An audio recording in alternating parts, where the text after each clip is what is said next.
Okay.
Yeah, just wait for 2 minutes.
Last time अपन electronic configuration देख लिया, if I am not wrong. Yes. Yes. No.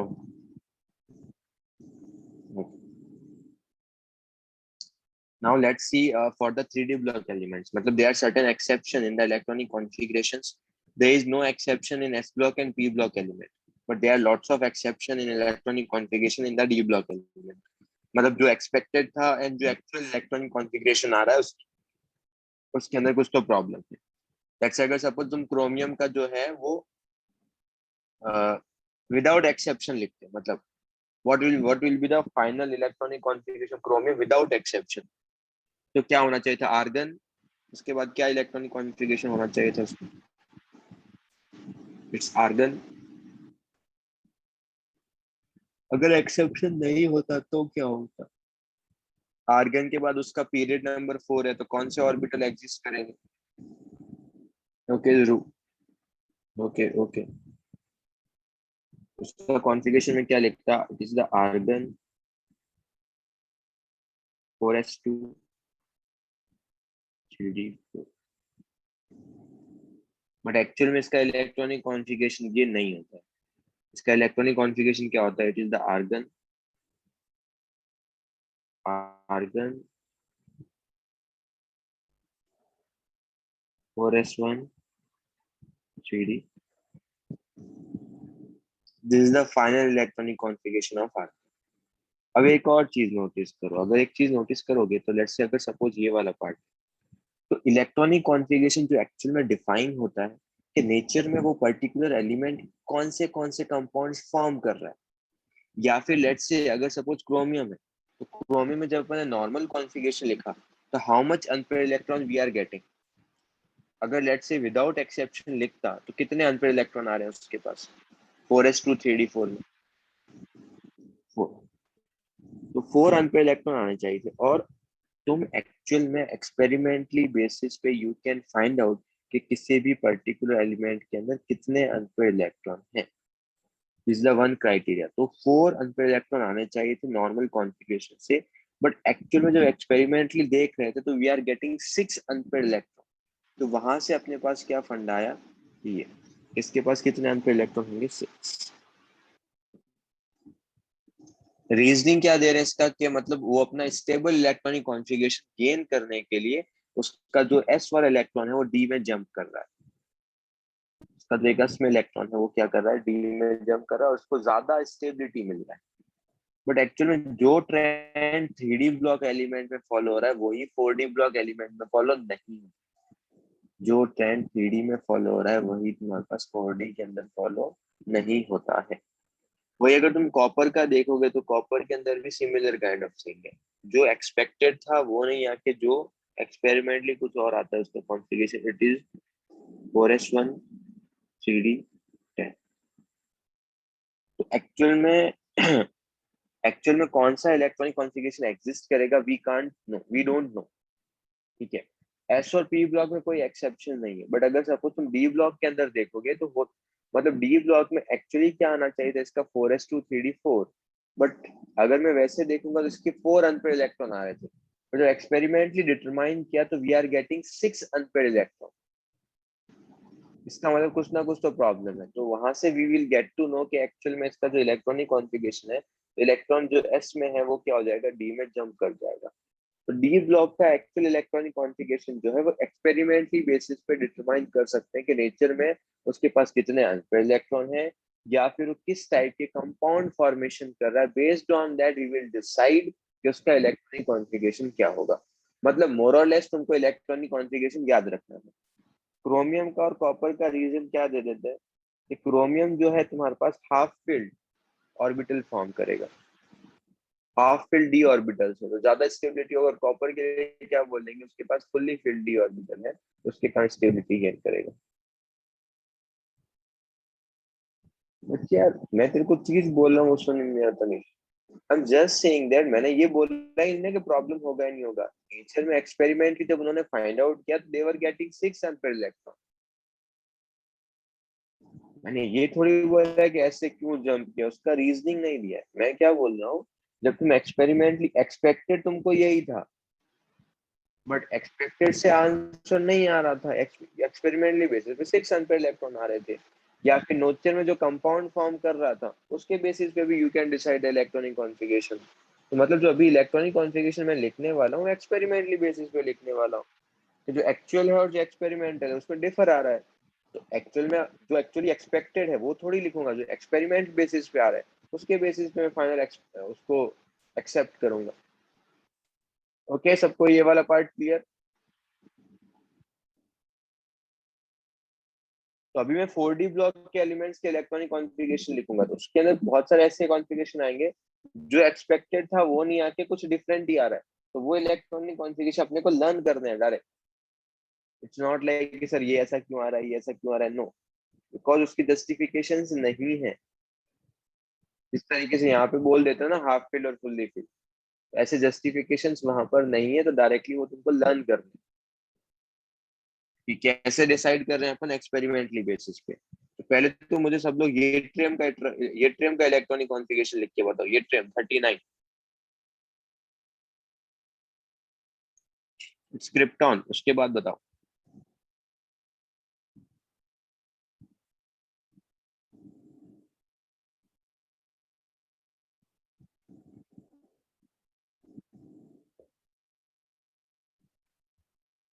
बोलो यार, krypton के बाद क्या होगा इलेक्ट्रॉन के ऊपर?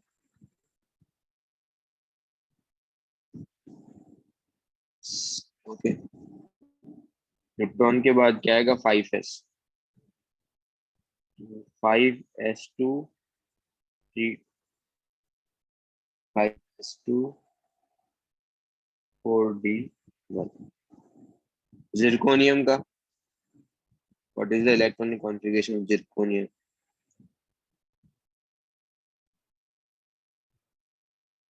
5s2 4d2। नियोबियम का, नियोबियम का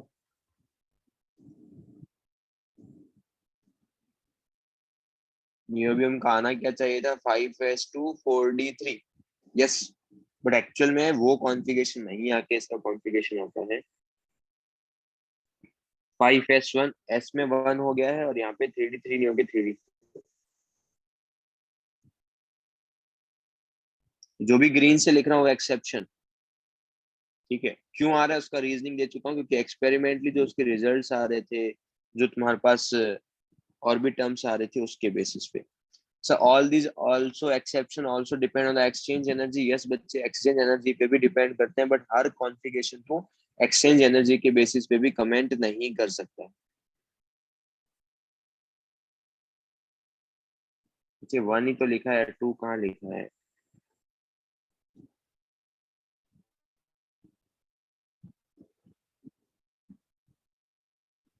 नेक्स्ट वाला मॉलिब्डेनम भी, जो भी ग्रीन से लिख रहा हूँ, जो एक्सपेक्टेड था वो नहीं आ रहा, कुछ डिफरेंट आ रहा है।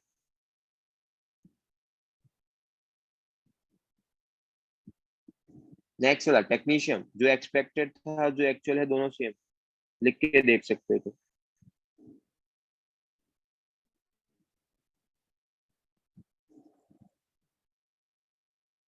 रुथेनियम,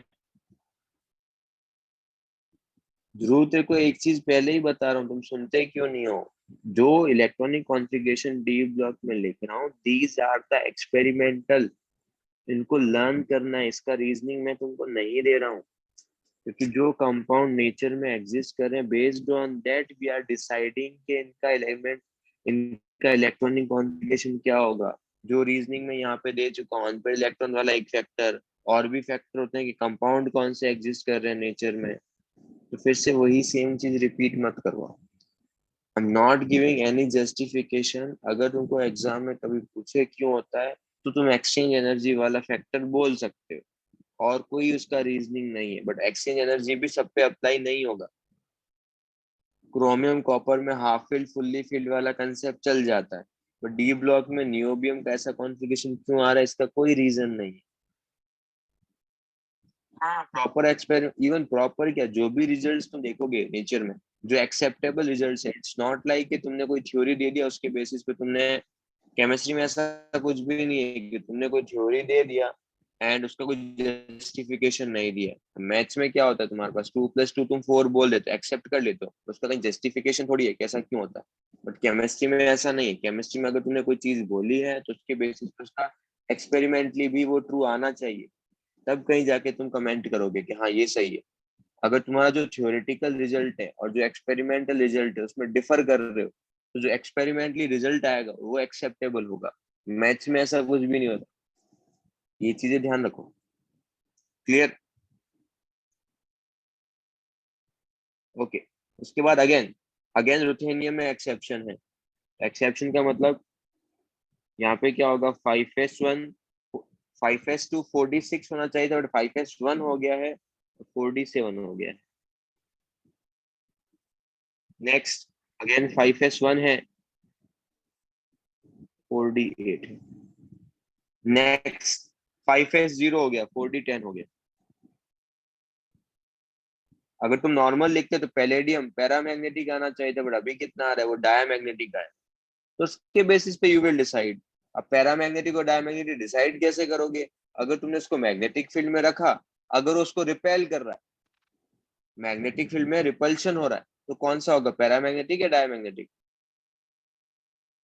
अगर कोई सब्सटेंस जो है वो मैग्नेटिक फील्ड के अंदर रिपेल हो रहा है, पैरा डाया, क्या बात कर रहे हो?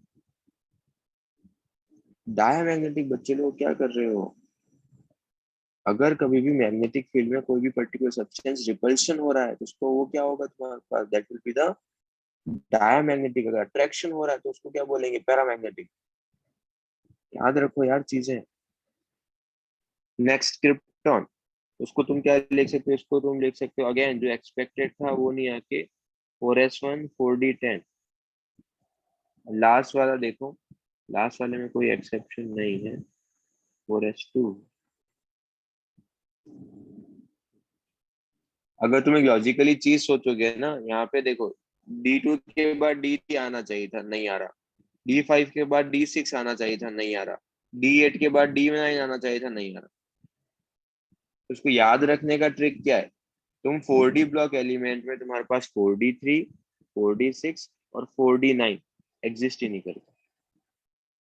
तो अगर एग्जाम में कभी भी तुमको डी ब्लॉक एलिमेंट दिखे और साथ ही साथ तुमको ऐसा 4D3, 4D6 या 4D9 दिखे, तुमको उसी टाइम क्लिक होना चाहिए, ये तो गलत। एस ऑर्बिटल में एक भी इलेक्ट्रॉन नहीं है ना बच्चे। C D is the cadmium, yes. सबसे इंपॉर्टेंट कॉन्फ़िगरेशन जिसको मैंने स्टार लगा के रखा है वो नियोबियम, मॉलिब्डेनम, पैलेडियम एंड एजी।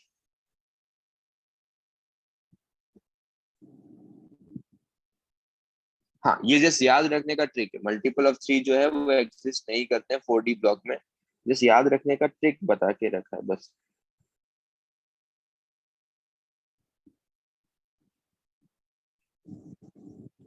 अब एक और चीज देखो, सबसे पहले जो लास्ट टाइम एक टेबल बनाया था,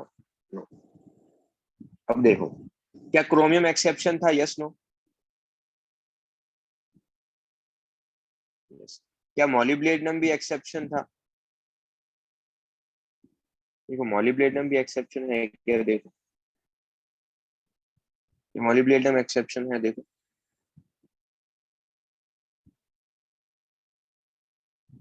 वो क्रोमियम में एक्सेप्शन है, मॉलिब्डेनम भी एक्सेप्शन है, बट क्या टंगस्टन?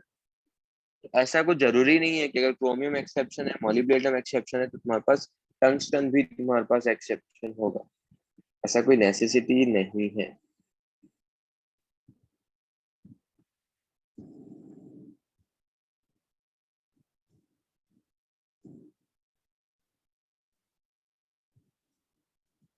ठीक है, तो टंगस्टन का एटॉमिक नंबर है 74। Atomic number of tungsten is 74। मुझे कॉन्फ़िगरेशन लिख के बताओ इसका, नॉर्मल कॉन्फ़िगरेशन।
जिनॉन के बाद जिनॉन होता है 54। जिनॉन के बाद, ओके वेरी गुड। जिनॉन के बाद होगा तुम्हारे पास 6s। 6s के बाद होगा तुम्हारे पास 4f। 4f के बाद होगा तुम्हारे पास 5d। अगर 6s, तो कॉन्फ़िगरेशन अगर मैं लिखूंगा तो 6s2 54 यही हो गए। 54 प्लस 2 56 प्लस 14 70 प्लस 4 74। एक्सेप्शन ही नहीं है, ठीक है।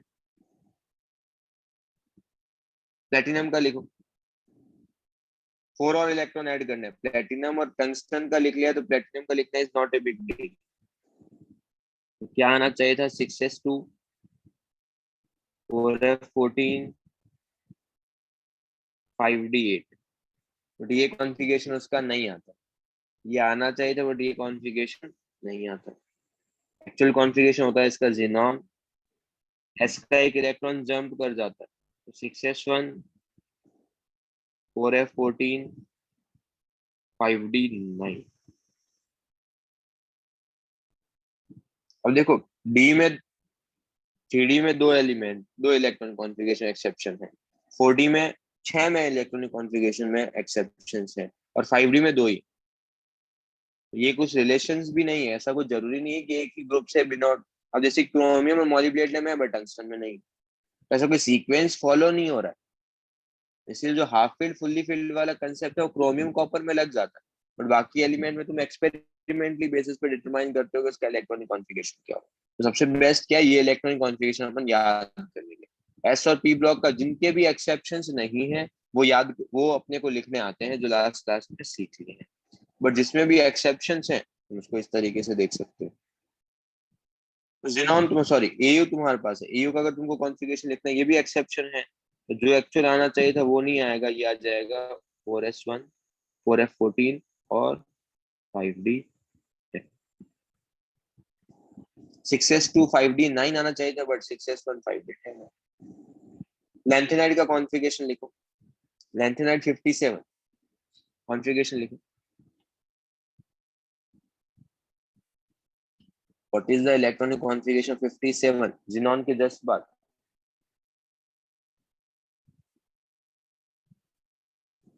6s एंड 57 है, जिनॉन 56 होगा बच्चे।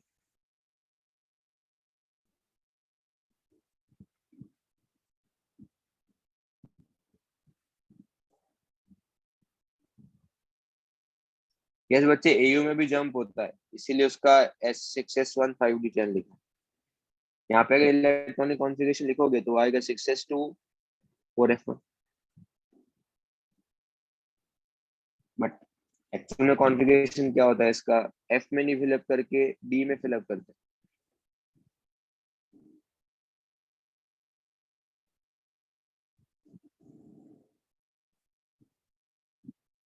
इसका मतलब क्या, मैं ऐसा बोल सकता हूँ कि यार यहाँ पर जो है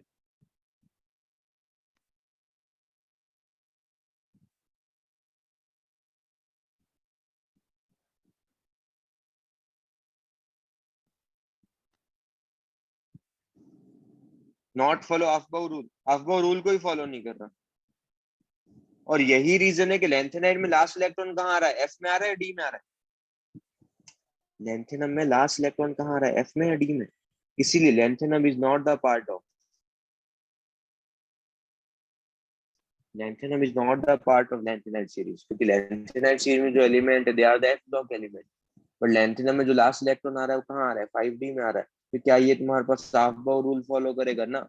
4f का एनर्जी कम है, but still we are filling electron in the 5d. Energy of 4f is lesser than energy of 5d, but still we are filling electron in 5d. It is not following the Aufbau rule. That's why lanthanum का जो last electron है वो D में है, वो F में नहीं है, इसलिए lanthanum is not the part of lanthanide series, it is a D block element. Same for the actinium, actinium का भी जब कॉन्फ़िगरेशन लिखोगे तो वो आएगा तुम्हारे पास 7s2 6d1।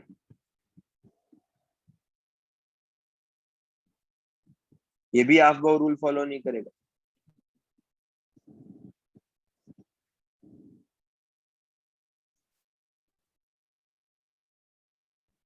Done, yes no?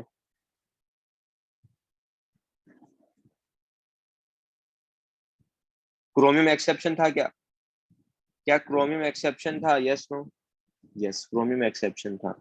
क्या था उसका कॉन्फ़िगरेशन? उसका कॉन्फ़िगरेशन था इट इज, उसका कॉन्फ़िगरेशन था इट इज 4s1 3d5। तो मॉलिब्डेनम भी एक्सेप्शन था, क्या था? 5s1 4d5। और नेक्स्ट वाला एक्सेप्शन है ही नहीं, नेक्स्ट वाले में 6s2 5d, 6 इलेक्ट्रॉन फिलअप कर रहे थे, एक में S1 D5, S1 D5, S2 D4। क्या निकल कोई एक्सेप्शन है क्या?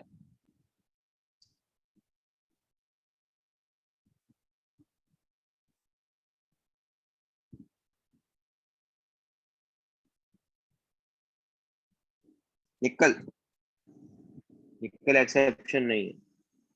ये हो जाएगा 4s2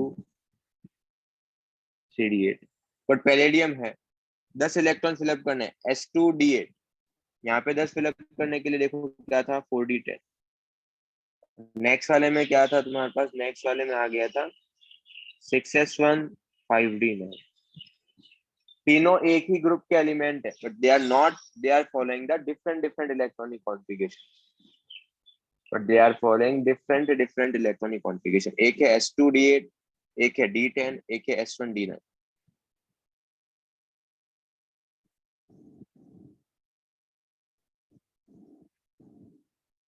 वे अब नेक्स्ट ग्रुप एलिमेंट के अंदर देखोगे तो कॉपर की बात अगर मैं करूंगा तो कॉपर एक्सेप्शन है, तो वो क्या है, S1 3d9।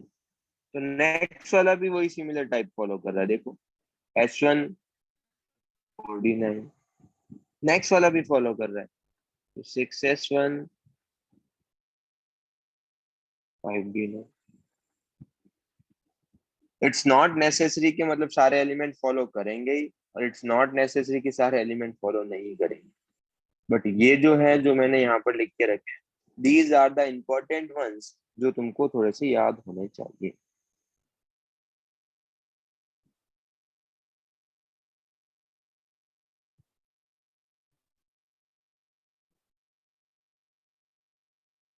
कुछ भी कंक्लूड क्या करोगे किसी सीरीज से? कुछ भी नहीं करोगे, चुपचाप याद कर लेंगे।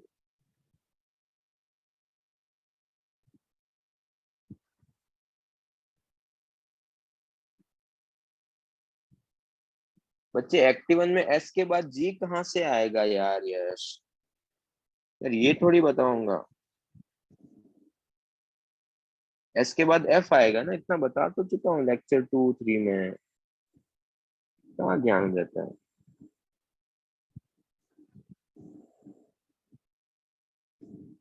7 पीरियड नंबर है, कहाँ आ रहा है? 7s आ रहा है, फिर 5f आएगा ना।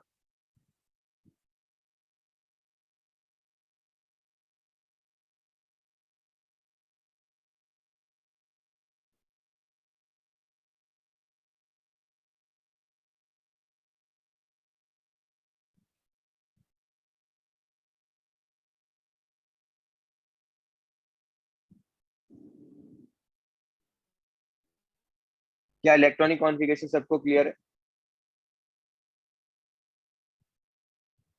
Yes no?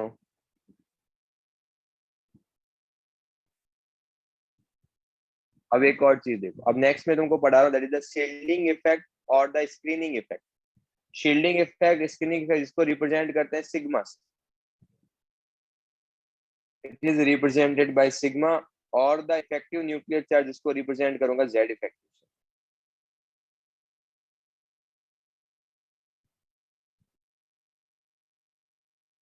उसका मीनिंग अभी समझते हैं कि क्या मीनिंग है उसका, ठीक है?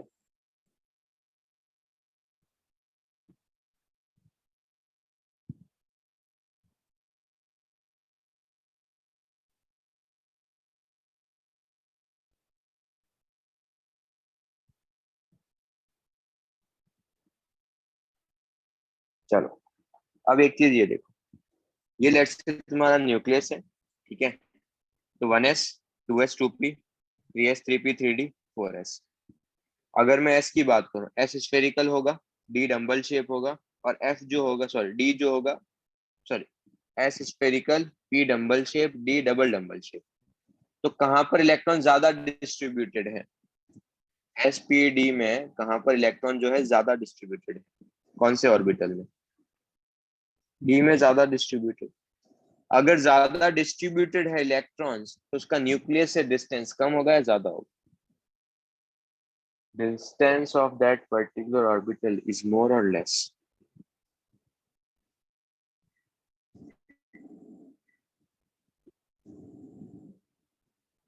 वो क्या होगा? मोर होगा। तो क्या मैं ऐसा बोल सकता हूँ D and F orbitals are quite distributed?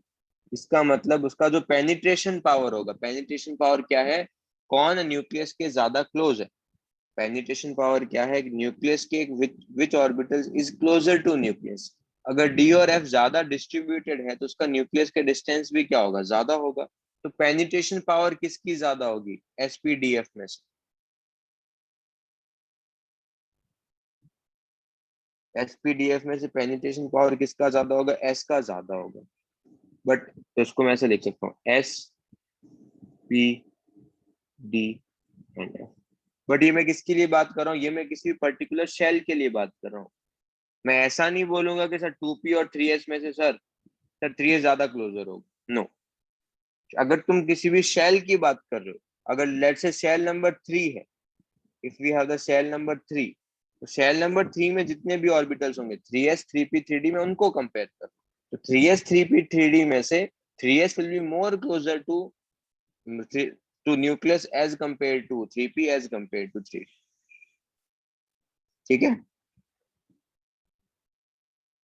जैसे रैंडम कोई बात नहीं करनी है। तो पेनिट्रेशन पावर का सिंपल मीनिंग क्या है, which orbitals is more closer to nucleus.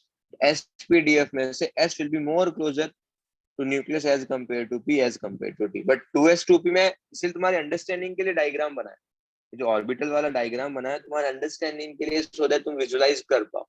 तो अगर मैं 4s 4p 4d और 4f की बात करूं, तो विच वन विल बी, किसका पेनिट्रेशन पावर ज्यादा होगा, 4s 4p 4d 4f, किसका पेनिट्रेशन पावर ज्यादा होगा, 4s का। सर 4s और 3d को कंपेयर करना है, तो बच्चे बता रहा हूँ ना, 4s और 3d को कंपेयर करूंगा तो खुद देख लो यार,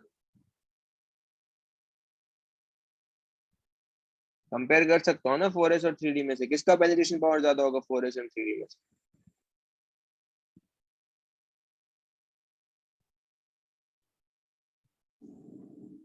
3d का, बच्चे, यस।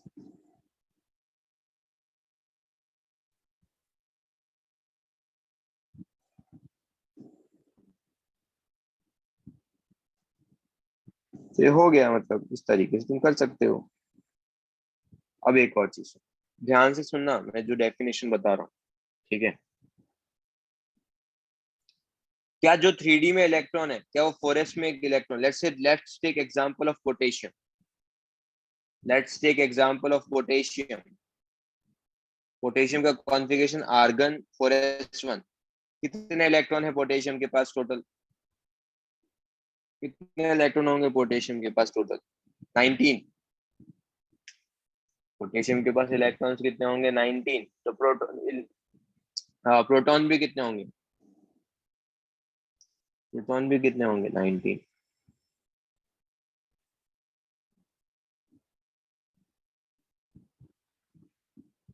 अब एक चीज देखो, तो ये मैंने पूरा कॉन्फ़िगरेशन लिख के रखा है, एक इलेक्ट्रॉन किसमें है तुम्हारे पास, 4s में भी इलेक्ट्रॉन।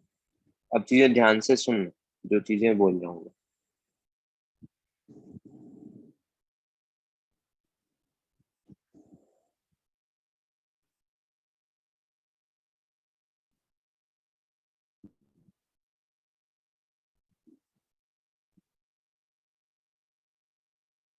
हाँ, क्या 3d और 4s जो है एक दूसरे को रिपेल करेंगे, यस।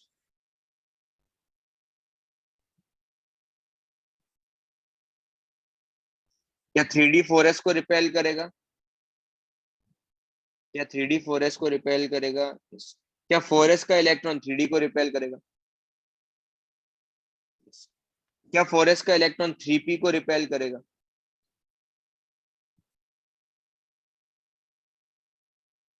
और 3p भी 4s को रिपेल करेगा, यस। ठीक है, तो रिपल्शन क्या करते हैं, 4s भी 3p को करेगा, 3p भी 4s को करेगा, कोई प्रॉब्लम नहीं, this this is the repulsion force. अभी मैं जो डेफिनेशन पढ़ाने जा रहा हूँ, it is not the repulsion force, this is a different kind of thing. तो अब एक जो चीज ध्यान रखना, अगर लेट्स अज्यूम कि जो, ऐसा अज्यूम कर लो कि 1s 2s 2p 3s 3p 3d में इलेक्ट्रॉन है ही नहीं, कोई इलेक्ट्रॉन नहीं है तुम्हारे पास, सिर्फ एक ही इलेक्ट्रॉन है पोटेशियम में, है वो है 4s में। तो न्यूक्लियस पे चार्ज कितना है, +19। तो अगर एक भी इलेक्ट्रॉन नहीं होगा इनर सेल में, तो क्या सारा का सारा अट्रैक्शन फोर्स 4s वाले इलेक्ट्रॉन पे लगेगा, यस और नो। अगर इनर सेल में एक भी इलेक्ट्रॉन नहीं होगा तो न्यूक्लियस का सारा अट्रैक्शन किस पे लगेगा, 4s पे लगेगा। एक तो ये चीज है। But right now we know that यार इनर सेल में तो इलेक्ट्रॉन है। इनर सेल वाले इलेक्ट्रॉन क्या ट्राई करेंगे, दे विल ट्राई कि न्यूक्लियस जो है अपना मैक्सिमम अट्रैक्शन फोर्स उनकी तरफ लगाए। फिर से रिपीट कर रहा हूँ, अगर सपोज एक ही इलेक्ट्रॉन होता 4s में तो न्यूक्लियस अपना सारा का सारा अट्रैक्शन फोर्स 4s पे लगाता। बट अभी इनर सेल में भी इलेक्ट्रॉन्स हैं, तो इनर सेल में जो भी इलेक्ट्रॉन्स है दे विल ट्राई न्यूक्लियस अपना अट्रैक्शन फोर्स उन इलेक्ट्रॉन्स पे लगाए। तो because of the presence of the inner shell electron, जो आउटर सेल में इलेक्ट्रॉन्स हैं उसमें अट्रैक्शन फोर्स क्या होगा, कम होगा या ज्यादा होगा?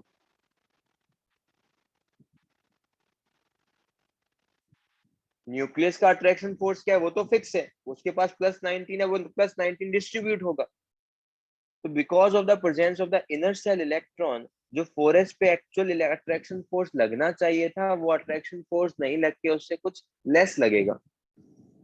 और वो लेस क्यों लग रहा है, because of the presence of the inner shell electron. उसी को बोलते हैं shielding, that is called the shielding. Because of the presence of the inner cell electron, 4s will experience less attraction force as compared to the actual one. This particular effect is called the shielding effect. This is called the shielding effect. तो इसका मतलब क्या 3D 4s को shield करेगा? क्या 3D 4s को shield करेगा? Yes. क्या 3p भी शील्ड करेगा? यस। क्या 3s भी शील्ड करेगा? यस। 2s 2p 1s सब शील्ड करेंगे। अब एक और चीज सुनो, न्यूक्लियस अपना ज्यादा अट्रैक्शन फोर्स कहाँ लगाएगा, 1s पे, 2s पे या 3s पे? 1s पे। तो 4s को ज्यादा शील्ड कौन करेगा? 4s को कौन ज्यादा शील्ड करेगा? 1s। इनर सेल वाले इलेक्ट्रॉन दे विल ट्राई कि न्यूक्लियस मैक्सिमम अट्रैक्शन फोर्स उनकी तरफ लगाए। तो अगर मैं 1s 2s और 3s में कंपेयर करूं तो 1s क्या करेगा, ज्यादा अट्रैक्शन लगाएगा। इसका ज्यादा अट्रैक्शन मतलब अगर वो ज्यादा लगा रहा है तो 4s को कम अट्रैक्शन मिलेगा, इसका मतलब वो उसको ज्यादा शील्ड करेगा। अगर मैं 2s 2p की बात करूं तो न्यूक्लियस अपना अट्रैक्शन फोर्स कहाँ ज्यादा लगाएगा, 2s पे या 2p पे? तो बाहर वाले को शील्ड कौन ज्यादा करेगा? अगर मैं 3s 3p 3d की बात करूं देन कौन ज्यादा शील्ड करेगा, 3s ज्यादा शील्ड करेगा। तो क्या मैं ऐसा बोल सकता हूँ, अगर मैं 3s 3p 3d तो 3s ज्यादा शील्ड करेगा, फिर 3p करेगा, फिर 3d करेगा, तो ये सीक्वेंस होना चाहिए। यस। तो क्या मैं ऐसा बोल सकता हूँ कि shielding effect for a particular shell वो भी यही ट्रेंड फॉलो करेगा?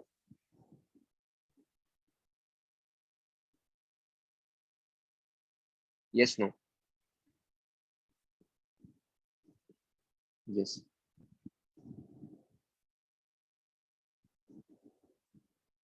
तो जो पेनिट्रेशन पावर है, पेनिट्रेशन पावर क्या था कि न्यूक्लियस कितना क्लोज है, जितना ज्यादा क्लोजर उतनी ज्यादा पेनिट्रेशन पावर। जिसका पेनिट्रेशन पावर जितना ज्यादा वो बाहर वाले इलेक्ट्रॉन को उतना ज्यादा शील्ड करेगा। जो पेनिट्रेशन पावर का ऑर्डर आएगा वही शील्डिंग का ऑर्डर आएगा। यस।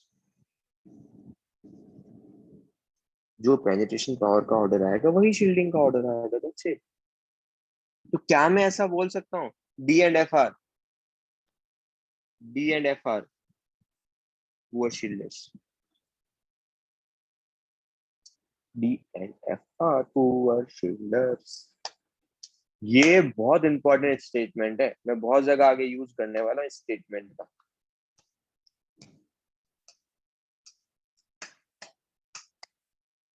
तो मैं फिर से रिपीट कर रहा हूँ, स्क्रीनिंग इफेक्ट का डेफिनेशन क्या है, due to presence of inner shell electron, outer shell electron will experience lesser force of attraction. It means inner shell electron will shield the outermost shell electrons. तो shielding के कारण क्या होगा, shielding को किससे represent करते हैं, sigma से। Shielding is represented by sigma. तो जो एक्चुअल फोर्स लगना चाहिए था, एक्चुअल फोर्स कितना लगना चाहिए था, Z। जितना एटॉमिक नंबर है उतना ही अट्रैक्शन फोर्स लगना चाहिए था, तो उतना नहीं लग के because of the presence of the inner shell electron कुछ अट्रैक्शन फोर्स कम लगेगा। कितना कम लगेगा, सिग्मा कम लगेगा। तो जेड इफेक्टिव क्या हो जाएगा, जेड माइनस सिग्मा। इसी को क्या बोलते हैं, इसको तुम बोल सकते हो जेड इफेक्टिव और जेड स्टार, जो नीचे डेफिनेशन मैंने लिख के रखा।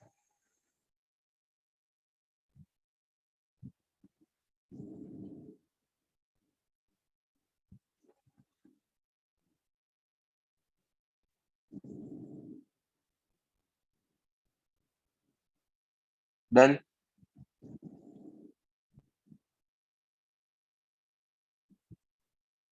Yes no.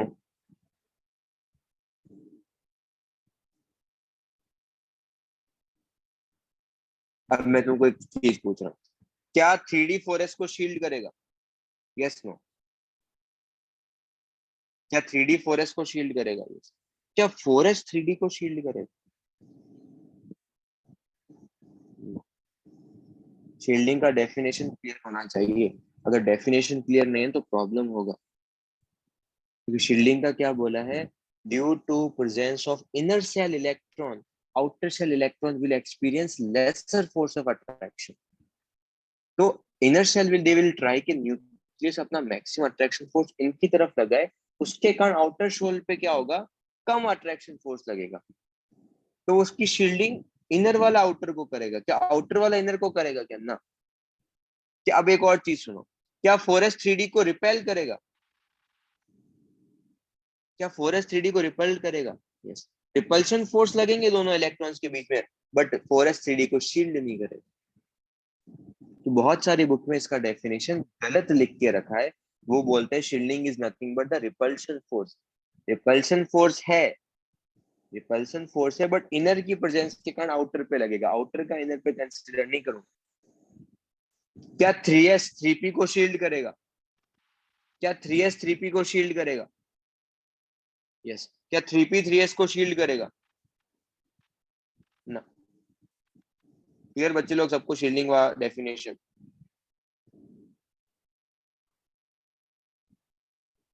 चलो, जो मैंने डायग्राम यहाँ पे बना के रखा है वही सेम चीज है कि अगर सपोज ये इलेक्ट्रॉन है, डैश इलेक्ट्रॉन, तो ये वाला भी इलेक्ट्रॉनिक रिपल्शन लगाएगा, ये वाला भी लगाएगा। बट अगर सपोज तुम्हारे पास ये वाला इलेक्ट्रॉन अगर मैं लूंगा, अगर मैंने ये वाला इलेक्ट्रॉन लिया, लेट्स अज्यूम, तो क्या ये रिपल्शन लगेगा इसके अंदर? Yes no. मतलब क्या ये शील्ड करेगा? यस। क्या ये वाला शील्ड करेगा इसको? ये वाला बाहर वाला इलेक्ट्रॉन, इस वाले इलेक्ट्रॉन को क्या शील्ड करेगा, अंदर वाले इलेक्ट्रॉन को? No, ये शील्डिंग नहीं होगा। जेड इफेक्टिव का मतलब जितना अट्रैक्शन फोर्स लगना चाहिए था उतना नहीं लगता, उससे कुछ कम लगता है। कितना कम लगता है? जेड माइनस सिग्मा, उसको बोलते हैं जेड इफेक्ट। जो मैंने स्टेटमेंट बोले वो यहाँ पर भी लिख के रखा है, पढ़ लो एक बार। valence cell electron suffers force of attraction due to nucleus and the force of repulsion due to the inner cell electron। जो भी आउटर मोस्ट सेल इलेक्ट्रॉन है वो न्यूक्लियस के कारण अट्रैक्शन फोर्स लगाएगा, बट अंदर वाले इलेक्ट्रॉन के कारण रिपल्शन फोर्स भी लगेगा। The decrease in the force of attraction on the valence shell electron due to inner shell electron is called the screening effect or the shielding effect. Next point, due to screening effect, valence shell electron experience less force of attraction exerted by the nucleus. Total attraction force experienced by the valence electron is called as Z effective. Next, there is a reduction in the nuclear charge due to screening effect. Reduced nuclear charge is called the effective nuclear charge. इसको तुम क्या बोल सकते हो? Z अगर atomic number है, Z minus sigma, sigma is the shielding effect, screening constant भी बोल सकते हो, शील्डिंग बोल सकते हो, स्क्रीनिंग बोल सकते हो, जो तुमको कन्वीनियंट लगे वो तुम उसको डेफिनेशन। जो चीज मैंने नीचे एक्सप्लेन किया है वही उसमें पॉइंट सिंपली यहाँ पे लिख के रखा। तुमको देखिएगा repulsive force he, but repulsive force अंदर का ही, इनर सेल का ही आउटर पे कंसिडर करना है, आउटर का इनर पे कंसिडर नहीं करना है। क्या शील्डिंग और स्क्रीनिंग सबको सबको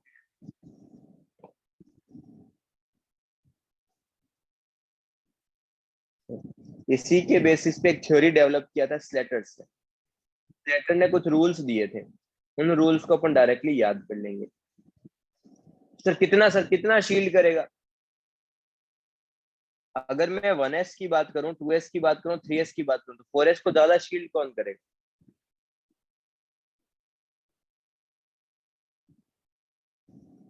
1s। तो जो जितना इनसाइड होगा उसका शील्डिंग भी ज्यादा होगा, जो जितना इनसाइड होगा उसका शील्डिंग भी क्या होगा, ज्यादा होगा। तो एक रूल दिया था स्लेटर ने, उसको अपन डायरेक्टली याद कर लेंगे उसके पॉइंट्स, ठीक है। तो उसके बेसिस पे तुम बाहर कोई भी इलेक्ट्रॉन है उस पर कितना शील्डिंग लग रहा है वो फाइंड आउट कर सकते हो। तो let's see, let's take one example. अब स्लेटर्स ने दो रूल्स दिए थे।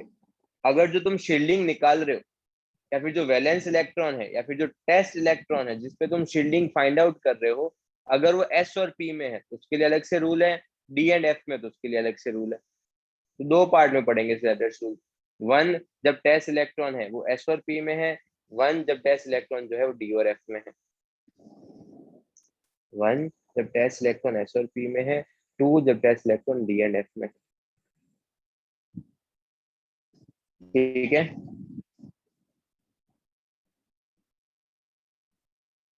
नेक्स्ट, पहले मैं पांचों पॉइंट पढ़ लेता हूँ, फिर मैं एक एग्जांपल खुद करूंगा, नेक्स्ट तुम ट्राई करना, ठीक है। फर्स्ट पॉइंट क्या बोला उसने? Write down the electronic configuration increasing order of principal quantum number. मतलब ये बोला है आफ्बव आफ्बव जो भी रूल्स उसने दिया ना उसको भूल जाओ यार, उसका कोई यूज नहीं है। तुम इंक्रीजिंग पहले नॉर्मल कॉन्फ़िगरेशन लिखो, उसके बाद इंक्रीजिंग प्रिंसिपल क्वांटम नंबर में इलेक्ट्रॉनिक कॉन्फ़िगरेशन लिखो। मैं अभी जस्ट पॉइंट पढ़ रहा हूँ, जब एग्जाम्पल करेंगे वहां से चीजें ज्यादा क्लियर होंगी। सेकेंड, इलेक्ट्रॉन ऐसा करने के बाद electron to the right of NS and NP electron are not effective in the shielding. Electron to the right of NS and P electrons are not effective in the shielding. Third point, अगर कोई भी late से तुम्हारे पास test electron 3D में है, तो 3D में late से 6 इलेक्ट्रॉन है। 3D में कितने इलेक्ट्रॉन है? 6 इलेक्ट्रॉन है, और तुमको किसी एक इलेक्ट्रॉन पे क्या करना है? शील्डिंग फाइंड आउट करना है। एक टेस्ट इलेक्ट्रॉन, तो रिमेनिंग इलेक्ट्रॉन कितने हुए? या 3D मतलब तुम 3p लो। लेट से तुम्हारे पास 3p है, 3p में कितने इलेक्ट्रॉन है? 6 इलेक्ट्रॉन है। एक तुम्हारा टेस्ट इलेक्ट्रॉन है, तो रिमेनिंग इलेक्ट्रॉन कितने होंगे? 5। तो all other electron in ns and NP, अगर 3p है, 3p में एक टेस्ट इलेक्ट्रॉन है, तो रिमेनिंग इलेक्ट्रॉन कितने हैं? 5। तो जो भी तुम्हारे पास एनएस और एनपी में होगा, इसने एक पॉइंट दिया है, जो भी तुम्हारे पास एनएस एंड एनपी में होगा वो उसको शील्ड करेगा 0.35 से।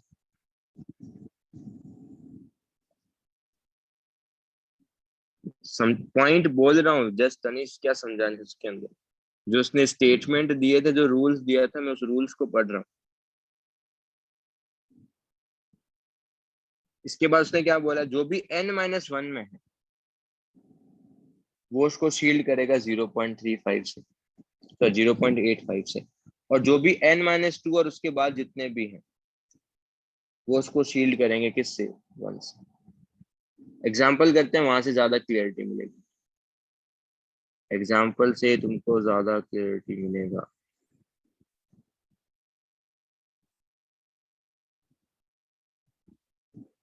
तो ठीक, एग्जाम्पल करते हैं, उसके बाद जो भी तुम्हारे पॉइंट्स में डाउट हो वो मुझे पूछ लेना, ठीक है।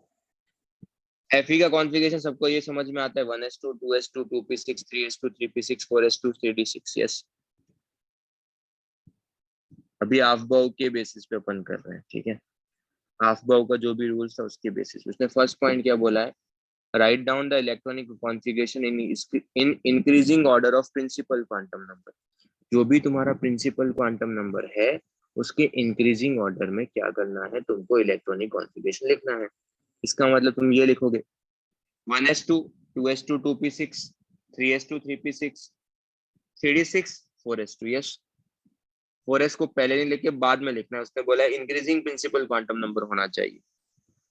क्या ये सबको क्लियर है?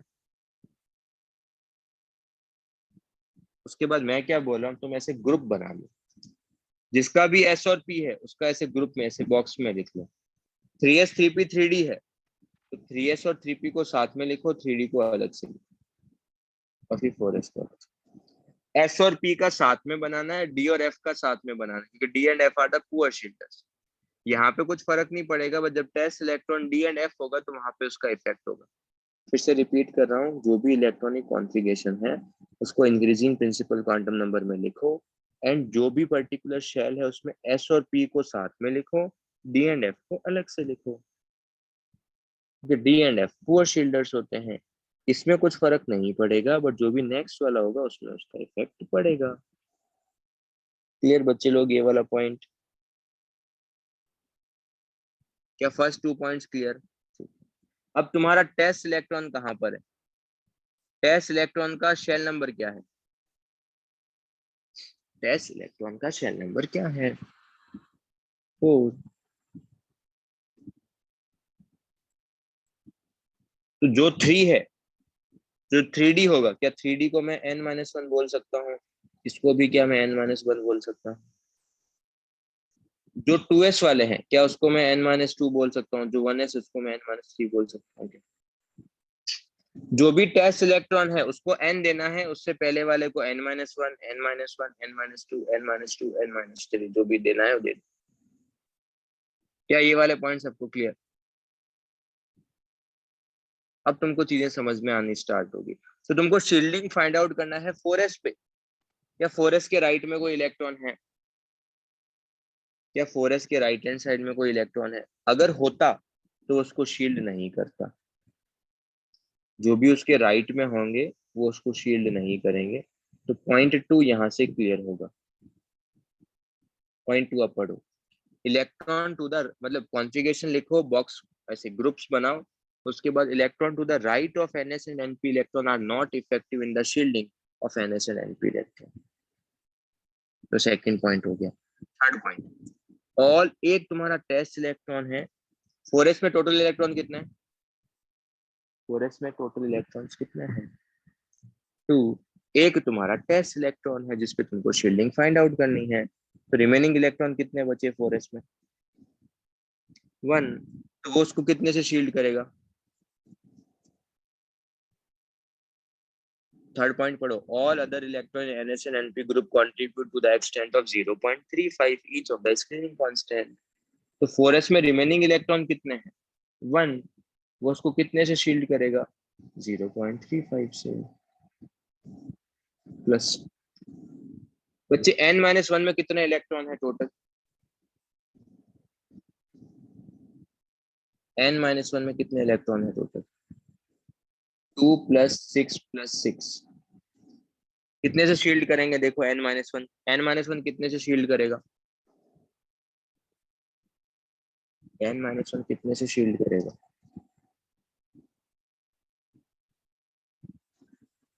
0.85 से।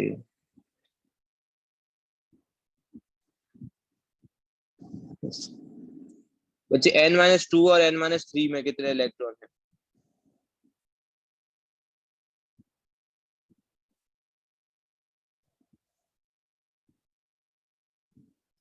और वो उसको कितने से शील्ड करेगा? 10 है ना टोटल। और n-2 और n-3 कितने से शील्ड करेंगे? 1 से। 1। अगर तुम इसको सिंप्लीफाई करोगे you will gate 22.75, sorry 22.25।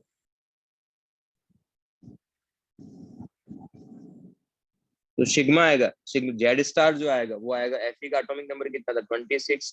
Shielding कितना है? 22.25। तो कितना आ जाएगा? 3%। मतलब जो 4s में इलेक्ट्रॉन जो है ना, उस पे शील्डिंग अट्रैक्शन लगना चाहिए था 26, बट इनर शेल इलेक्ट्रॉन की प्रेजेंस के कारण अट्रैक्शन लग रहा है 3.7। मैं सारे पॉइंट फिर से रिपीट कर देता हूँ, ठीक है? सबसे पहले क्या करना है? इलेक्ट्रॉनिक कॉन्फ़िगरेशन लिखना है। इलेक्ट्रॉनिक कॉन्फ़िगरेशन लिखने के बाद उसको इंक्रीजिंग क्वांटम नंबर में लिखना है। तो 4s को तुम बाद में लिखोगे 3D के, फर्स्ट थिंग। एस के और एस और पी का अलग से ग्रुप बनाने हैं, डी एंड एफ के अलग से ग्रुप बनाने हैं। यहाँ पे उसका कुछ फर्क नहीं पड़ा, नेक्स्ट वाले केस में उसके फर्क पड़ेगा, इफेक्ट आएगा। जो भी तुम्हारा टेस्ट इलेक्ट्रॉन है उसके राइट में जो भी अगर इलेक्ट्रॉन है उसको 0। जो भी इलेक्ट्रॉन राइट में है उसका कोई भी शील्डिंग नहीं लगेगा, क्योंकि वो आउटर शेल होगा। आउटर शेल इनर शेल को शील्ड नहीं करेंगे। यहाँ पे शील्डिंग क्यों नहीं लग रहा? बिकॉज वो क्या होंगे? आउटर शेल इलेक्ट्रॉन होंगे।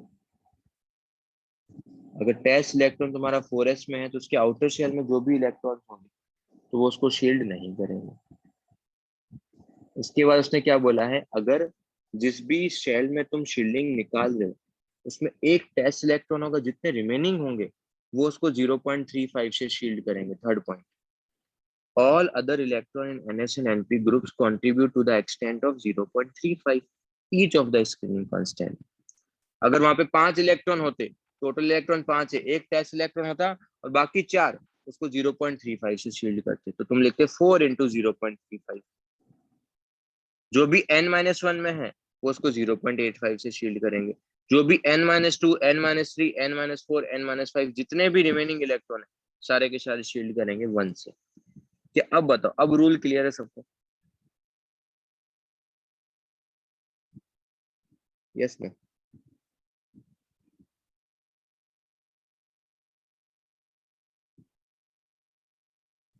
तो अगर क्लियर है तो ये कोबाल्ट का लिख लिया मैंने, इलेक्ट्रॉनिक कॉन्फ़िगरेशन भी लिख लिया, उसको इंक्रीजिंग ऑर्डर में भी लिख लिया, उसका ग्रुपिज्म भी कर लिया।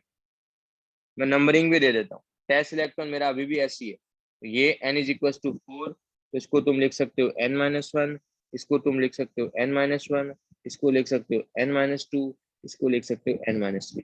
रूल का नाम दे के रखा है ऊपर, स्लेटर्स रूल।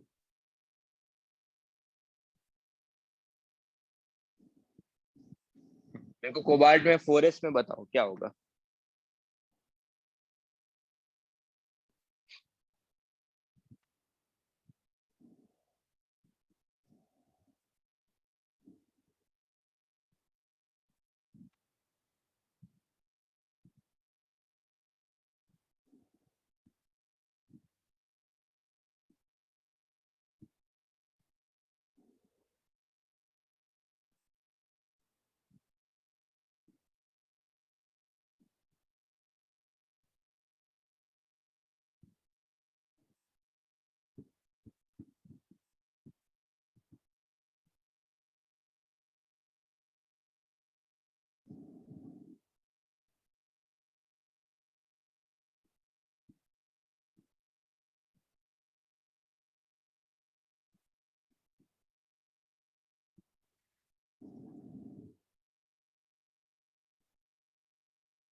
मेरे को जेड स्टार चाहिए और जेड इफेक्टिव चाहिए, मुझे सिग्मा विग्मा से नहीं फर्क पड़ता। I want value of Z star.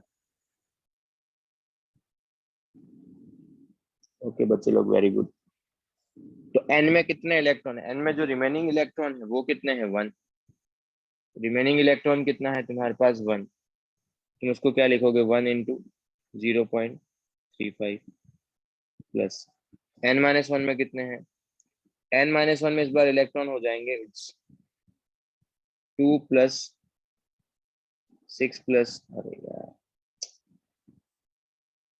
इसमें इलेक्ट्रॉन हो जाएंगे कितने? 2 + 6 + 7। वो उसको शील्ड करेंगे 0.85 से। प्लस n-2, n-3 में इलेक्ट्रॉन हो जाएंगे कितने? 2 + 6, वो उसको शील्ड करेंगे 1 से। तो यहाँ से अगर तुम सॉल्व करोगे यू विल गेट 23.10। तो एटॉमिक नंबर कितना था? 27 - 23.10 कितना लगेगा? 3.9।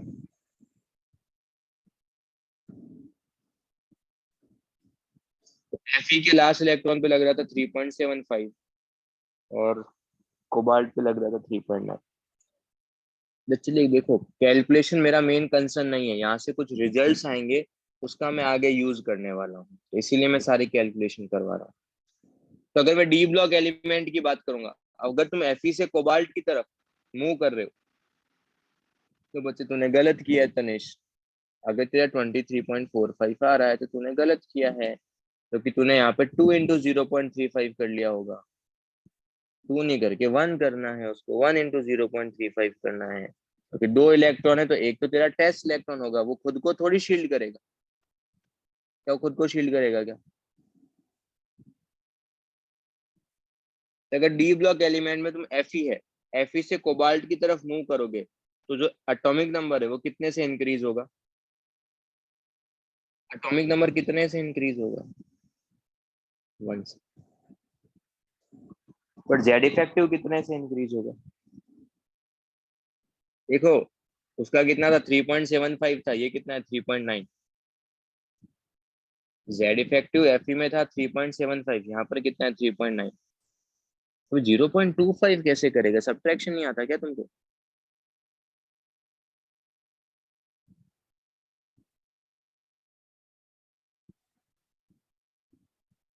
मतलब एटॉमिक नंबर तो 1 से बढ़ रहा है, बट जो इफेक्टिव न्यूक्लियर चार्ज है लास्ट इलेक्ट्रॉन पे, वो 0.35 से, सॉरी 0.15 से इंक्रीज हो रहा है।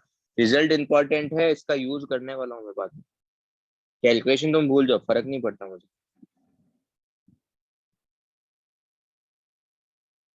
अब बोरॉन है, बोरॉन में लास्ट इलेक्ट्रॉन पी में है। कॉन्फ़िगरेशन भी मैंने लिख लिया है, N2 भी हो गया है। अगर तुम कॉन्फ़िगरेशन लिखोगे तो 1s2 2s2 2p1। तो 2p1 इसका मतलब लास्ट इलेक्ट्रॉन पी में है। इसका इसको दूंगा n इज इक्वल टू 2। इसको भी क्या बोलूंगा? n। इसको क्या बोलूंगा? n-1। रूल्स में बता ही चुका हूँ। मुझे इसका शील्डिंग, सॉरी, मुझे इसका जेड इफेक्टिव बताओ।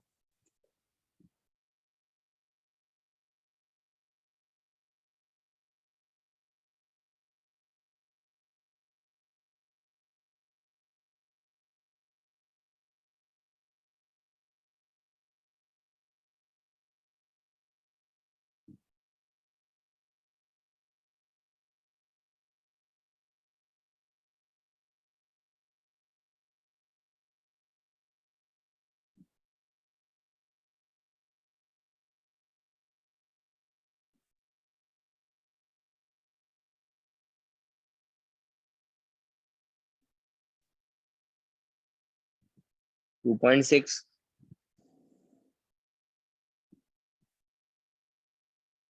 2.6 2.6 okay. Aditya, Snehil, Swati, Sumanta, Tanish, Dhir, Shlok and Jatin. Okay, good. कैसे करेंगे? एक तो टेस्ट इलेक्ट्रॉन है, तो रिमेनिंग इलेक्ट्रॉन कितने हैं उसी एन में? रिमेनिंग इलेक्ट्रॉन है कितने? 2। तो 2 इंटू 0.35 प्लस n-1 में भी कितने इलेक्ट्रॉन है? 2। और उसको शील्ड कितने से करेंगे? वो करेंगे 0.85 से। तो सॉल्व करोगे तो ये कितना आएगा? ये आएगा 0.7 प्लस 1.4, 1.7। तो ये आ जाएगा 2.4। जेड कितना था उसका? जेड है उसका 5। तो 5 माइनस 2.4 इज इक्वल टू 2.6। मुझे कार्बन के लास्ट इलेक्ट्रॉन पे भी बताओ। कार्बन का कॉन्फ़िगरेशन भी मैं तुम्हारे लिए लिख लेता हूँ। 1s2 2s2 2p2। ये मेरा टेस्ट इलेक्ट्रॉन है, इसका n2 हो जाएगा, ये n ही रहेगा, ये n-1 हो जाएगा।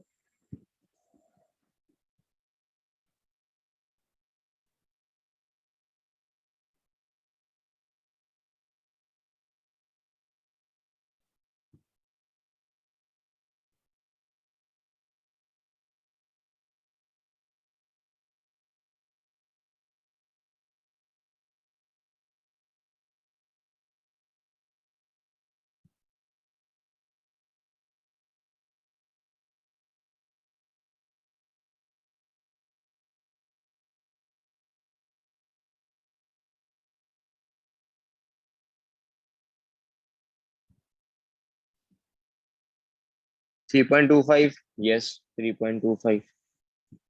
Very good.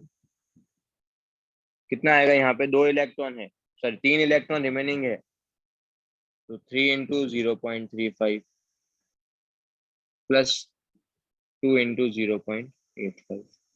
सॉल्व करोगे यू विल गेट, वहां पे कितना आएगा? 2.4 ना, तो यहाँ पे आ जाएगा 2.75। एटॉमिक नंबर कितना है कार्बन का? 6। 6 माइनस 2.75, तो यहाँ पर आ जाएगा 3.25। फिर से जो रिजल्ट क्या है? कार्बन से बोरॉन की, सॉरी बोरॉन से कार्बन की तरफ मूव करो, जेड कितने से बढ़ेगा? Z increases by 1।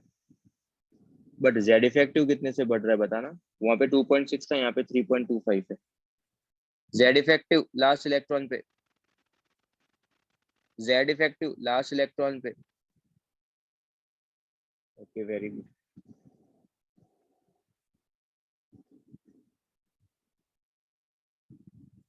0.65। तो डी ब्लॉक एलिमेंट में if you move from left to right, Z effective increases by 0.31 0.15, but in p block element Z effective increases by 0.65। अब सब लोग है ना, टेक 5 मिनट्स का, 2 to 3 मिनट्स का टाइम। मुझे सोडियम में जो लास्ट इलेक्ट्रॉन है, सोडियम का जो वैलेंस इलेक्ट्रॉन है और जो पोटेशियम का वैलेंस इलेक्ट्रॉन है, मुझे उन दोनों पे जल्दी से शील्डिंग फाइंड आउट करके बताओ। अब मैं कैलकुलेशन नहीं करूंगा, मुझे आंसर चाहिए तुमसे। टेक 3 मिनट्स का टाइम, 3 to 4 मिनट्स का time, and solve these two problems.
क्या बात कर रहे हैं? नहीं यार, इतना तो नहीं आएगा, क्या कर सकते?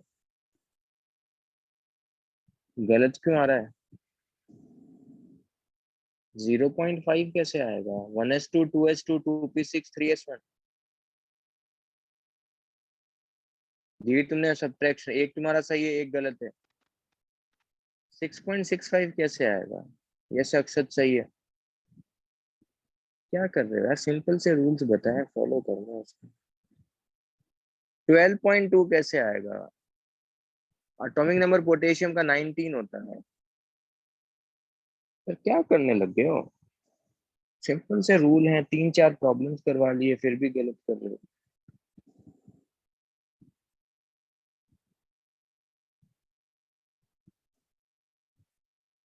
One S to, 2s2, 2p6, 3s1, ये टेस्ट इलेक्ट्रॉन है। तो ये N3, ये इसका ग्रुप बनाया, इसका ग्रुप बनाया, इसका ग्रुप बनाया। तो ये होगा तुम्हारे पास N-1 और ये होगा N-2। सिग्मा कितना आएगा? 3 में एक ही इलेक्ट्रॉन, तो छोड़ो। N-1 में कितने इलेक्ट्रॉन है? 2 + 6। वो इसको शील्ड करेंगे 0.85 से। और N-2 में कितने? 2, वो उसको शील्ड करेंगे 1 से। सॉल्व करोगे तो यू विल गेट कितना? 8.8। जेड इफेक्टिव या जेड स्टार आ जाएगा जेड माइनस सिग्मा। जेड कितना है? 11। सिग्मा कितना है? 8.8। कितना आएगा? 2.2।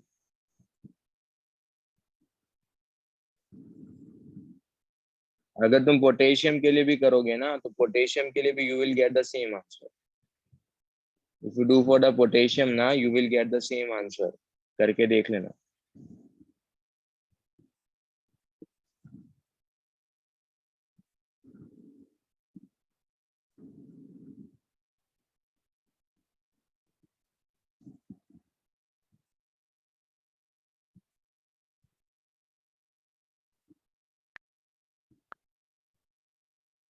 तो पोटेशियम का करके लिखा, you will get the same.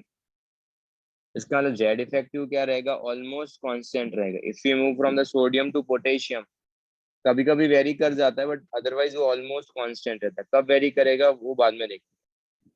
But अगर तुम लिथियम का फाइंड आउट करोगे ना, तो लिथियम का और पोटेशियम में थोड़ा बहुत वेरिएशंस रहते हैं। Otherwise from left to right अगर जाओगे, अगर तुम लेफ्ट टू राइट जाओगे, लेफ्ट टू राइट में क्या होगा? तुम्हारे पास जेड इफेक्टिव इंक्रीज होगा 0.15 से डी ब्लॉक एलिमेंट में, 0.65 से पी ब्लॉक एलिमेंट में, और टॉप टू बॉटम में जाने पे जेड इफेक्टिव ऑलमोस्ट क्या रहेगा? कांस्टेंट। तो जो भी सारे इंपॉर्टेंट पॉइंट्स थे उसको मैं सब कुछ बाद में एक साथ लिख लेता हूँ। ये जो इम्पोर्टेंट, अगर तुमको सारा टेबल याद नहीं करना, तो तुम ये चीज याद कर सकते हो। From left to right for p block element Z effective increases by 0.65। For d block element Z effective increases by 0.15। Top to bottom Z effective almost constant. क्या ये पॉइंट सबको clear? Yes, no?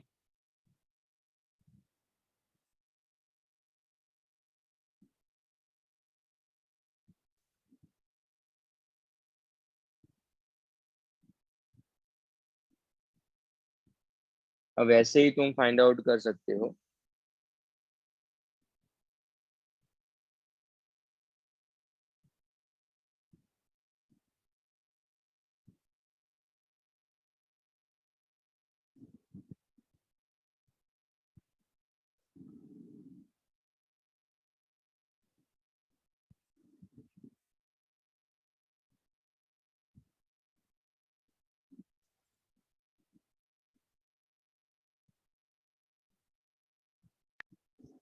Sigma for ND and NF electron, जल्दी से पढ़ लेता हूँ।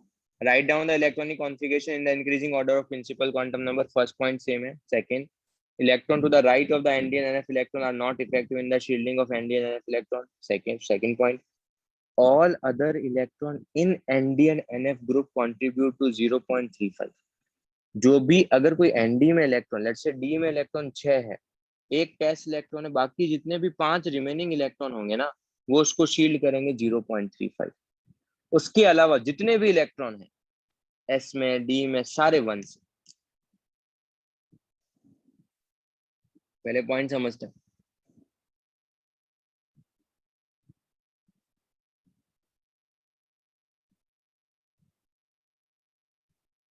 तो Fe का कॉन्फ़िगरेशन लिख लिया, 1s2 2s2 2p6 3s2 3p6 4s2 3p6 configuration हो गया।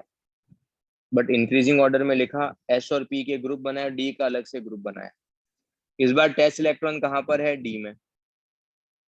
इस बार टेस्ट इलेक्ट्रॉन कहाँ पर है? d में। तो n कितना होगा अपना इस बार? n कितना होगा? 3। क्या 4s इसको शील्ड करेगा क्या? क्या 4s उसको शील्ड करेगा ना? अगर n 3 है तो इसको भी क्या बोलूंगा? ये भी 3 है। या इसको क्या बोल सकते? इसको n बोलूंगा। अगर n 3 है तो यहाँ पे क्या होगा? n। इसको क्या बोलूंगा? n-1। इसको क्या बोलूंगा? n-2। Yes, n, n-1, n-2। जो d में एक टेस्ट इलेक्ट्रॉन है, रिमेनिंग इलेक्ट्रॉन कितने हैं? रिमेनिंग इलेक्ट्रॉन कितने होंगे? 5। 5 कितने से शील्ड करेंगे? 0.35 से प्लस। बाकी जितने भी इलेक्ट्रॉन है, बाकी इलेक्ट्रॉन कितने हैं? 2+2+6+2+6 सारे। डी को छोड़ के जितने भी हैं सारे उसको शील्ड से करेंगे कितने से? 1 से। इवन 3s और 3p वाले भी इलेक्ट्रॉन कितने शील्ड करेंगे? 1 से। इसीलिए s और p को साथ में ग्रुप बनाया था, d का अलग से बनाया था। क्या ये पॉइंट सबको क्लियर? ये यहाँ से आएगा 1.75 प्लस ये कितना आ जाएगा? 18। क्या सबको समझ में आता है? 19.75 आ जाएगा।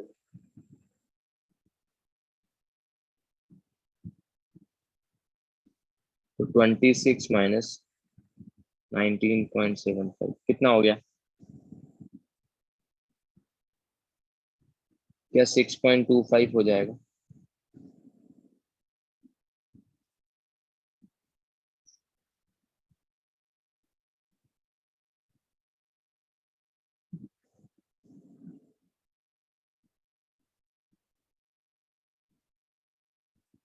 इलेक्ट्रॉन हमेशा कहाँ से निकालते हैं? आउटर शेल से या फिर हायर एनर्जी से?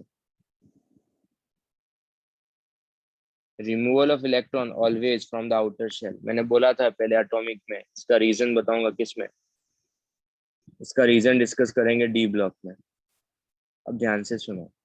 ये मैंने लिया एफई का एग्जांपल लिया। एफई के 3D पे कितना जेड इफेक्टिव लग रहा है? एफई के 3D पे कितना जेड इफेक्टिव लग रहा है? 6.25। और 4s पे कितना लग रहा था एफई के? एफई के 4s पे कितना लग रहा था?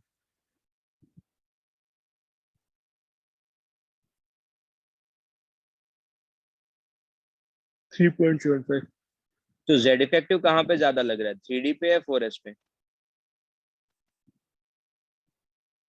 अगर 3D पे अट्रैक्शन फोर्स ज्यादा लग रहा है न्यूक्लियस का, तो उसको रिमूव करना इजी या डिफिकल्ट? डिफिकल्ट। तो यही रीजन है। सो इट इज इजियर, क्योंकि 4s पे कम अट्रैक्शन लग रहा है, so it is easier to remove electron from 4s as compare to 3D। That's why electron is always removed from the outer shell or the higher principal quantum number. Then बच्चे लोग,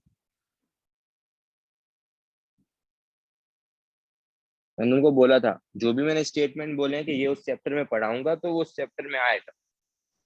तो तुमको जो 4s से क्यों निकालते हैं 3D से क्यों नहीं, वो उस टाइम याद कर लिया था। बट अभी अपन को क्या ध्यान रख सकते हैं ऐसा क्यों हो रहा है? Because of the shielding. Shielding या फिर जेड इफेक्टिव के कारण ऐसा हो रहा है। क्या ये पॉइंट सबको क्लियर?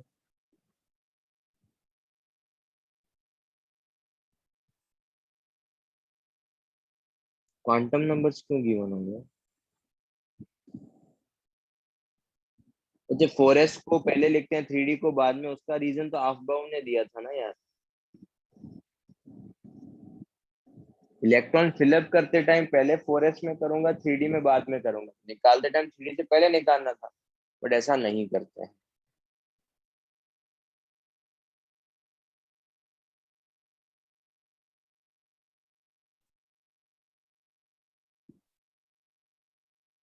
नेक्स्ट, अगर हीलियम में कितने इलेक्ट्रॉन है? हीलियम में कितने इलेक्ट्रॉन? दो। एक टेस्ट इलेक्ट्रॉन है, तो बाकी रिमेनिंग इलेक्ट्रॉन कितने हैं? वन। वो उसको कितने से शील्ड करेगा? उसी ऑर्बिट में है तो कितने से शील्ड करेगा? एस में है और उसी ऑर्बिट में, तो 0.35 से शील्ड करना चाहिए था। बट हीलियम तुम्हारे पास एक एक्सेप्शन है, वहां पे 0.35 से शील्ड नहीं करके 0.3 से शील्ड करेगा। तो ये इसके एक रूल में एक और एडिशन है, सिर्फ हीलियम में ही ऐसा करना और किसी में भी ऐसा नहीं करना है। तो हीलियम में जो इलेक्ट्रॉन है वो 0.35 से निकल के 0.3 से शील्ड करता है। तो जेड इफेक्टिव कितना होगा उसका? जेड इफेक्टिव कितना होगा? जेड माइनस, हाँ बच्चे, ये उसने रूल्स दिए हैं, we are following that rules, बस दैट्स इट, और कुछ भी नहीं। इसका मतलब जेड इफेक्टिव कितना हो जाएगा उसका? 1.7 हो जाएगा, सिग्मा 0.3 है। यस।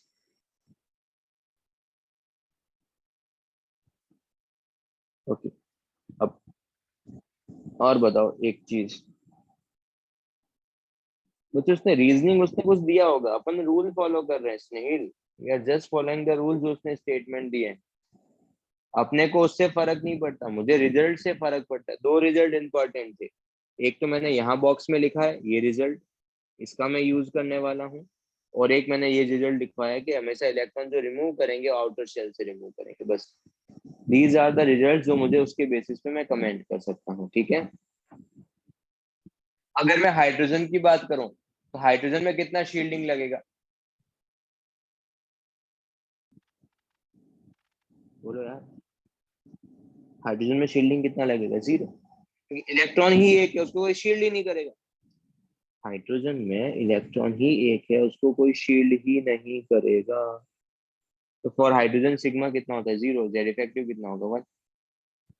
ये कभी कभी एआईटीएस में पूछ लेते हैं ये वाला सम हाइड्रोजन, तो लोग सोचते हैं 0.35 जीरो पॉइंट समथिंग करके, बट एक्चुअल में एक ही इलेक्ट्रॉन है। अगर एक ही इलेक्ट्रॉन, तो शील्डिंग कितना होगा? जीरो। बच्चे डन।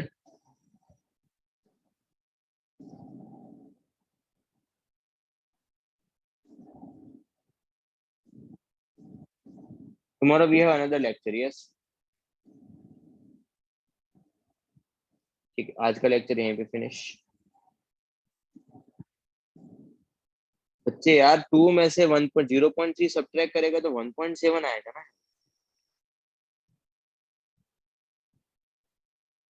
तनिष,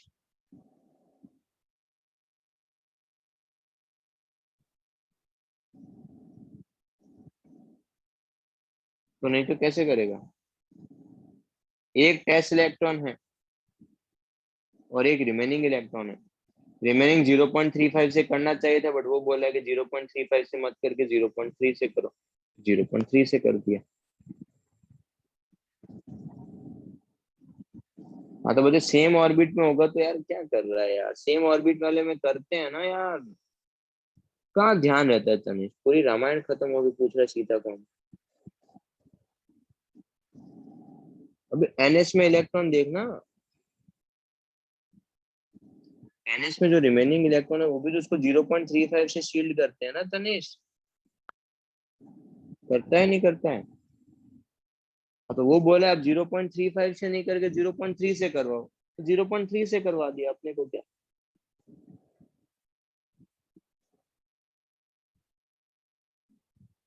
ओके, ऐसे क्या बोलता, मतलब वो कोई नई चीज थोड़ी बता।